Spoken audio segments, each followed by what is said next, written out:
Il-minuta tibda issa. Julia Borg, artista kontemporanja.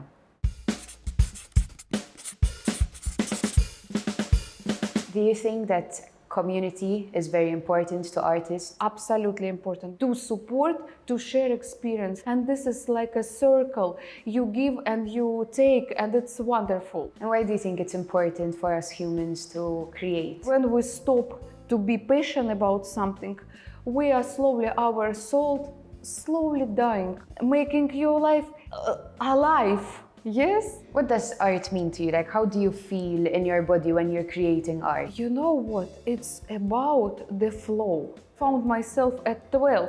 Mamma mia, 3 hours. I was in this flow, and how I did the strokes and how I used this palette knife. This is the vibe which make you do step by step more and more.